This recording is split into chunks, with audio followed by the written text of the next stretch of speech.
사실을 가르쳐 주려고 성경이 존재하는 것이 아닙니다. 그 성경은 진리라고 하는 거는요, 시대를 초월하고 한 인생을 초월해서 얼마든지 우리의 인생을 비춰낼 수 있고 우리의 삶을 담아낼 수 있는, 아니 지금 이곳이 게네사렛 호숫가가 될 수 있어야 하나님의 말씀이 진리인 거예요. 저는 오늘 사랑하는 형제들에게 그리고 자매들에게 오늘 이 현장이 어떤 의미인지를 짧은 시간이지만 하나님의 마음을 담아서 여러분에게 전하고 싶어요. 게네사렛 호숫가는 2000년 전에 정말 그곳에서 베드로가 경험한 그 장소가 있었죠. 그런데 오늘 살아날 제2의 베드로, 안드레, 야고보, 요한을 위해서 하나님은 이 아펜젤로 기념관에 여러분을 다 모아주시고 여러분에게 참 놀라운 은혜의 현장을 경험시키고 있는 거예요. 저는 여러분이 말씀 안에서 여러분의 모습을 잘 숨은 그림 찾기 하듯 찾을 수 있었으면 좋겠습니다. 제가 본 말씀의 그림이 여러분에도 있기를 소망하기에 말씀의 한 절 한 절이 여러분 앞에 그려지도록 같이 한번 도전해 봤으면 좋겠어요. 우선 게네사렛 호숫가 처음의 장면으로 같이 한번 가보도록 하겠습니다. 누가복음 5장 1절에서 3절입니다. 우리 다시 한번 화면 보고 크게 시작. 우리가 몰려와서 하나님의 말씀을 들을새 예수는 게네사렛 호숫가에 서서 호숫가에 배 투척이 있는 것을 보시니 어부들은 배에서 나와서 그물을 씻는지라. 예수께서 한 배에 오르시니 그 배는 시몬의 배라. 육지에서 조금 떼기를 청하시고 앉으사 배에서 우리를 가르치시더라. 아멘. 수많은 사람들이 몰려오고 있습니다. 게네사렛 호숫가에. 왜요? 성경 말씀이 이렇게 쓰여져 있었어요. 무리가 몰려와서 하나님의 말씀을 들을새, 이렇게 말합니다. 예수님의 말씀을 듣고 싶은 수많은 사람들이 있었다라고 말하고 있어요. 그들의 관심은 먹는 게 아니었어요. 그들의 관심은 무언가 재밌는 유흥거리를 찾은 게 아니었습니다. 그들의 관심은 딱 하나, 예수님을 통해서 선포되어지는 하나님의 말씀을 듣고자 함이라고 하는 것에 사모함이 있었어요. 그래서 막 몰려왔죠. 지금 우리를 우습게 여길 만큼 그때 얼마나 그 분위기가 뜨거웠는지 예수님은요, 한 배를 빌려서 오히려 그들에게서 좀 떼어서 자신의 포지션을 잡는 것을 보여주고 있어요. 얼마나 몰려왔으면 자꾸 사람들이 떠미니까 물로써 경계를 삼았던 거죠. 그럼 그 배가 누구의 배였다고요? 이게 시몬의 배였어요. 그런데 하나님의 말씀을 듣고자 사모했던 수많은 무리도 있었지만 그 가운데는요, 전혀 다른 이유와 목적을 가지고 어느 순간 그 자리에 있었던 사람들이 있었습니다. 성경은 이렇게 써놨어요. 호숫가에 배 두 척이 있는 것을 보시니 어부들은 배에서 나와서 그물을 씻는지라. 여러분, 그 현장에 하나님의 말씀에 대한 사모함이 아니었어요. 그냥 어떻게 하다 보니까 그 자리에 있었어요. 그들은 밤이 새도록 물고기를 잡았었습니다. 근데 아무것도 잡을 수 없었거든요. 정말 끈질기게 그물을 던졌는데 아무것도 잡을 수 없어서 상심한 마음으로 이제 그만하자, 이제 좀 그만했으면 좋겠다라고 하는 마음으로 그물을 씻고 정리하고 있었죠. 근데 그물을 씻고 정리하고 있는데 그곳으로 많은 사람들이 몰려온 거예요. 그러더니 하필이면 내 배에 예수님이 올라가시더니 배를 잠깐 빌려달라고 말하는 거예요. 여러분, 난 시몬이 진짜 착하다고 생각하는 게, 그는 듣고 싶어 들었던 것도 아니고 있고 싶어 그 자리에 있었던 것도 아니고, 그런데 그냥 몰려오니까 어느 순간 그 옆에 앉아 있었고 내 배를 좀 빌려달라라고 하는 그 청함에 그냥 자신을 내어주는 거예요. 여러분, 그물 정리하면서 그냥 내 배 내어주면, 여러분, 그물이 빨리 정리되면 어떤 일이 벌어질까요? 설교 끝날 때까지 기다려야 돼요. 엄청난 일이죠. 설교 끝날 때까지 기다려야 되는데 이 착한 베드로가요, 자신의 삶을 그냥 내어줬어요. 여러분, 저는 이 가운데 누군가 그런 사람이 있을 것 같다는 생각이 들어요. 솔직히 베드로도 안드레도 야고보도 요한도요, 물고기가 중요할까요? 예수님이 중요할까요? 예수님이 중요했으면 좋겠지만 솔직히 물고기가 중요한 사람들이에요. 배와 그물이 중요할까요? 예수님의 말씀이 중요할까요? 배와 그물이 중요하죠. 이게 내 생업이고 내 삶을 이끌어가는 원동력이니까. 그러니까 그들은 그냥 착한 마음에 곁을 주었던 거고 자신의 배를 빌려주고 그냥 딴짓하면서 금을 정리하고 있었던 거예요. 사람들이 막 말씀을 듣고 은혜를 막 사모할 때 그들은 그런 모습이 광신 같았고 그들의 모습이 이해가 안 됐죠. 그냥 가끔 곁눈질하며 쳐다봤던 거고 그물을 정리하고 있었던 거예요. 여러분, 이 가운데 모두가 다 사모해서 여기 왔다고 생각하세요? 아니라니까요. 여러분은 저를 보지만 저는 여러분을 보잖아요. 이 가운데는 어울리지 않는 표정의 사람이 있습니다. 놀라워. 은근히 계속 딴짓하고 은근히 계속 금을 정리하고 머릿속에 엉뚱한 생각이 있는 그런 사람이 이 가운데 분명히 있어요. 게네사렛 호숫가는 사모하는 사람만 있었던 게 아니라 어느 순간 정신 차려보니까 그 자리에 써있는, 여러분도 그냥 착해서 전사님 가자고 하잖아요. 목사님이 가자고 하잖아요. 아니 누가 막 자꾸 가자고 하잖아요. 어떻게 정신 차려보니까 그냥 여기 있는 그런, 이 시대의 베드로가 이 가운데 앉아 있어요. 그런데 이 사건이 좀 이상하게 흘러가더라고요. 우리 그 다음 장면을 보겠습니다. 5절부터 7절까지 한번 읽어볼 거예요. 우리 머릿속에 그림 그리기 다시 시작. 시몬이 대답하여 이르되 선생님, 우리들이 밤이 새도록 수고하였으되 잡은 것이 없지만은 말씀에 의지하여 내가 그물을 내리리이다 하고, 그렇게 하니 고기를 잡은 것이 심히 많아 그물이 찢어지는지라. 이에 다른 배에 있는 동무들에게 손짓하여 와서 도와달라 하니 그들이 와서 2배의 채움에 잠기게 되었더라. 아멘. 여러분, 솔직히 곁눈질하고 있었고요, 구경하고 있었어요. 사모에서 온 게 아니라 구경꾼으로 그냥 그 자리에 앉아 있었는데 언제 끝나나? 도대체 예수님 말씀이 언제 끝나냐고요. 전 빨리 끝날 건데 예수님 길게 했었을 것 같아요. 그러니까 언제 끝나냐고요. 그러니까 자꾸 언제 끝나나 쳐다볼 거 아니에요. 시계도 보고 언제 끝나나 한참 쳐다봤더니 갑자기 예수님과 내가 눈이 맞아버린 거예요.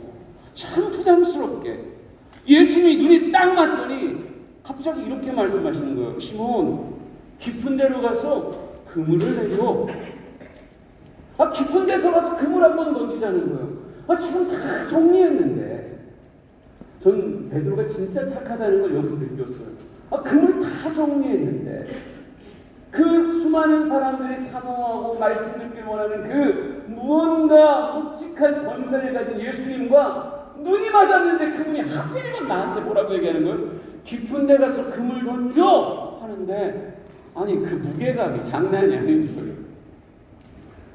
그냥 갈 수는 없어서 나름 꽁알꽁알 했던 게 이렇게 써 있어요. 선생님, 우리들이 밤이 새도록 수고하였을 때 잡은 것이 없어요. 우리 전문가인데요, 밤새도록 그물질 했거든요. 잡은 게 없어요. 솔직히 요 정도 얘기하면 예수님이 뭐라고 했으면 좋은 거예요?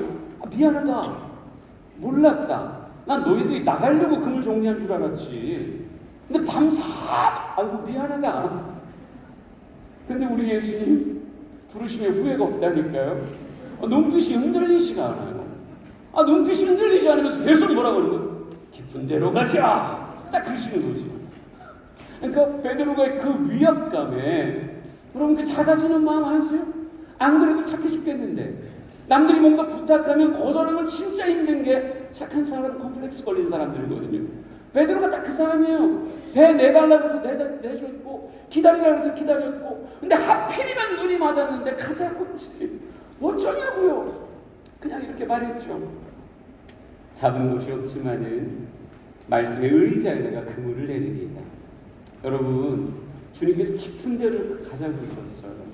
그러면 상대적인 건 아마 베드로는 얕은 곳에 있지 않았을까? 저는 오늘도 똑같다고 생각해요. 주님은 여러분에게 깊은 데로 가자 그래요. 우리가 했던 찬양이 좀 더 깊은 곳으로 들어갔으면 좋겠다. 우리에게 주어지는 말씀의 시간이 좀 더 깊은 곳으로 들어갔으면 좋겠다. 우리가 함께 기도의 시간이 좀 더 깊은 데로 갔으면 좋겠다. 주님이 좀 더 깊은 데로 가자는 거예요. 주님, 우리 밤새도록 수고했어. 야, 낮은 데서 수고해봐야 아무것도 안 잡혀. 낮은 데서 아무리 던져봐라 잡히냐. 야, 우리 좀 더 깊은 데로 가지 않겠니?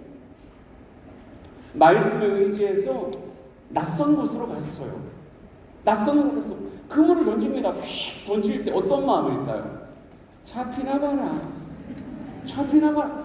그냥 그 위압감에 그냥 가서 던진 거예요. 던지고 나서 거 봐요 라고 할 줄 알았는데 당기는데 어떻게 한 거예요? 엄청 묵직한 거예요. 돌 걸렸나? 놀랄 만큼 묵직한 거예요. 근데 물이 일어나는 게 타닥타닥타닥타닥 뛰는 게 이 장난, 야 이거 물고기다 난리 난 거죠. 베드로하고 안드레가 아무리 땡겨도 이게 올라와야죠. 그러니까 급히 야고보 요한 부르는 거야. 야고보 요한 빨리 와 지금 난리 났어. 아니 뭔가 이게 지금 놀라운 일이 벌어지니 야고보 요한 막 달려옵니다. 그러더니 어떻게 됐어요? 성경에 이렇게 써 있어요. 고기를 잡은 것이 심히 많아 그물이 찢어지는지라 이에 다른 배에 있는 동무들에게 손짓하여 와서 도와달라 하니 그들이 와서 2배의 채움에 잠기게 되었더라. 할렐루야. 내가 밤새도록 수고할 때는 아무것도 없었는데요, 주님이 깊은 데로 가자고 하셔서 갔고 그곳에서 그물을 던졌더니 찢어질 만큼 어마어마한 물고기가 낚이게 된 거예요. 할렐루야죠. 내가 안 되는 게 주님이 되는 거예요. 나도 나름 내 삶의 전문가고 밤새도록 할 만큼 열정과 수고를 가진 사람인데 내가 안 됐던 그게 갑자기 주님의 말씀에 순종할 때 돼버리는 역사가 있더라고요. 여러분, 우리의 예배도 은근히 그렇지 않아요? 여러분이 나는야 그거 할 줄 아셨어요? 여러분이 뛸 줄 아셨어요? 여러분이 그 긴 시간을 계속 져서 손들고 찬양하고 이럴 줄 알았어요? 어느 순간 이 강단의 위험이 수많은 사역자들을 세우는 하나님의 역사가 여러분에게 참 무거운 시선을 맞추면 뭐라고 얘기하는 거예요? 야, 우리가 깊은 데로 가자. 은혜에 좀 깊은 데로 좀 가보자. 정말 낮은 곳에서 찰방거리지 말고, 찬양할 때 늘 가만히 쳐다보고 그냥 이 공간 안에 있다는 것만 즐기지 말고 좀 깊은 데로 가보자. 근데 어느 순간 심장이 두근거리는 거예요. 두근두근하며 가고 싶은 거지. 찬양하고 싶고 기도하고 싶은 거죠. 말씀 막 듣고 싶은 거죠. 아까 찬양하는 내내 제 뒤에 감독님 앉아 계셨어요. 근데 감독님이 제 귀에다가 이렇게 말씀하시더라고요. 심장이 뛰지 않니? 여러분, 심장이 뛰어요. 피아노식 찬양할 때도 양경 케이스프리신가 봐. 그 팀 찬양할 때도 막 심장이 두근거려요. 이미 나이가 먹어버려가지고 나이가 같이 뛰는 건 잘 못하겠는데 그럼에도 불구하고 심장이 두근두근. 근데 내가 이렇게 쭉 봤더니 분명히 내 나이인데 말이죠. 여러분, 염색에 속으시면 안 돼요. 저 지금 염색 상태입니다. 근데 분명히 내 나이인데 불구하고 너무 잘 뛰는, 잡은 것이 많아서 심장이 펄떡이는 그런 사람들이 이 가운데 가득하더라고요. 할렐루야. 여러분, 깊은 데는 은혜의 물고기가 있음을 믿으시기 바랍니다. 하나님은요, 여러분이 스스로 풀어내지 못했던 그 은혜의 비밀을 지금 하나님의 거룩한 위엄 앞에 같이 딸려 들어가는 여러분에게 무엇하고 있는 거예요? 경험시켜주고 있는 거예요. 물고기가 많다. 은혜가 없는 줄 알았죠. 더 이상 내 심장은 뛰지 않는 줄 알았죠. 예배가 길어지면 처질 줄 알았죠. 그런데 안 처지는 거예요. 더 찬양하고 싶고 더 기도하고 싶고 가슴 안에 시퍼렇게 살아있는 은혜의 물고기들이 펄떡펄떡 뛰는 거예요. 할렐루야. 지금 게네사렛 호숫가에 같은 마음을 느끼고 있으면 아멘. 내 배에 물고기가 채워져, 은혜의 물고기가 내 가슴 찢어지게 채워지고 있구나 느껴지면 아멘. 더 크게 아멘. 그렇죠. 하나님이 거룩한 물고기를 깊은 데로 들어가는 우리에게 내가 한 번도 집에서 경험하지 못하고 교회에서 경험하지 못했던 심장의 두근거림을, 그 은혜의 펄떡임을 우리에게 허락했어요. 그런데 말이죠, 오늘 성경 말씀을 보면서 저를 당혹시켰던 표현이 그 다음에 나옵니다. 한번 같이 읽어볼까요? 10절의 말씀입니다. 10절 준비, 크게 읽습니다. 시작.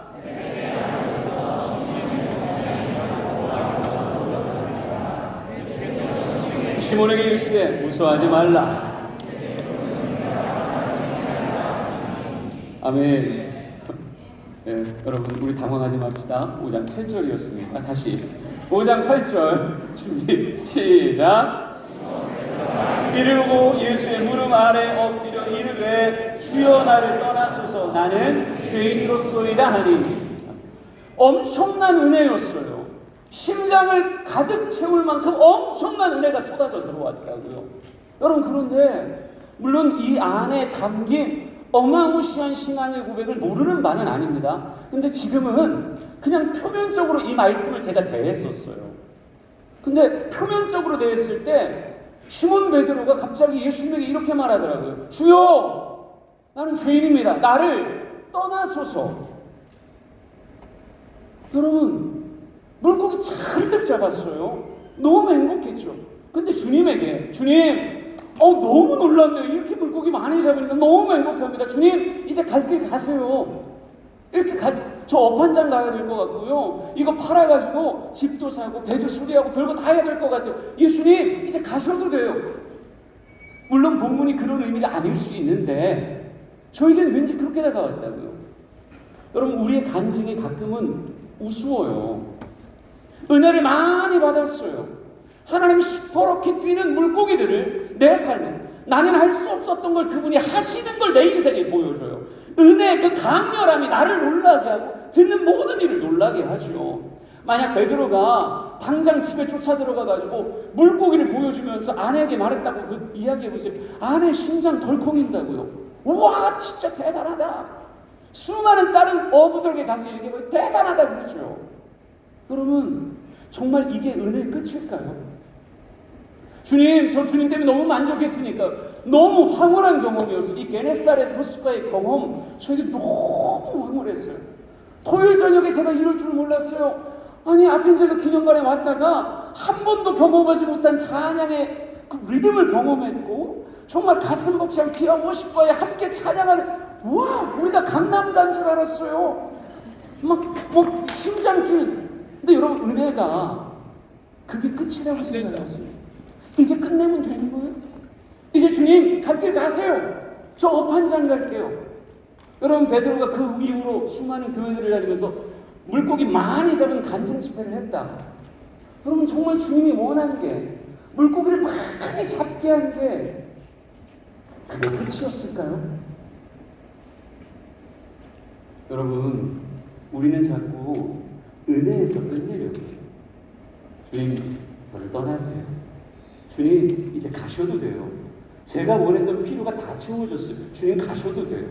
자꾸 주님을 떠나버리는 것 같아요. 여러분, 그럴 때 주님께서 너무 가슴 아파하시면서 시몬 베드로 똑바로 보시면서 물고기에 지금 막 눈 돌아가 있는 베드로에게 이렇게 말씀하십니다. 우리 그 다음 10절 말씀 다시 읽습니다.